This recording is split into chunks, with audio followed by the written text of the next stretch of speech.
Гагаузиянын примарлары var nice payalsınlar yarışmakta verərseydiler su, kanalizasiya düzmek için yaslaları, okulları, kultura evlerin düzülmesinde proyekt isteklerini. Var nice olsun proyektler yerindeki biznesin ilerlemesi için hem energiyanın koruması için.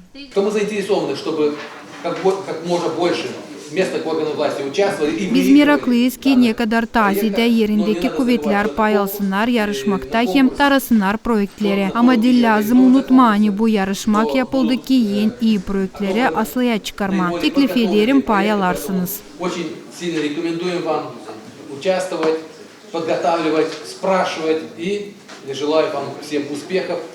Bu yıl devletin hükümeti kabul etti kanon projektini yangisinde yazdırılı hepsi sorunlar yerindeki proyektlerle çalışmakta. Orada çizgilen yerani hepsi proyektler angları geliştirilen yerler yerindeki orada 100% ödenirler millet fondundan. Nişanladı Gagauziya Dolay İlerlemek Agentstvosu'nun başı Tatyana Doncheva.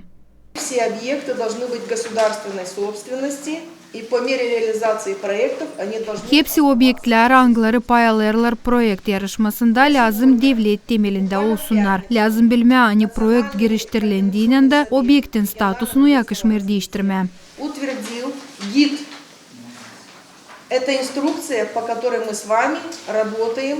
10 milyona kadar verilecekti o proyektlere angları doğru dolu olacaklar su vermek hem kanalizasya düzülmesine. 5 milyon liraya kadar verilecek proyektlere angların sırasında koyulacaklar enerjiyi yapan sistemaları. Köylerde önemli arhitektura yapıların düzülmesine, angları evvelden kalma hem var historia pahalılığı. Başçalara, parklara, kultura hem natura landşaftlarına. 3 milyon liraya kadar gidecek şavk sistemasının geçirilmesine. 1 milyon liraya kasaba genel planını kurma diyeyim.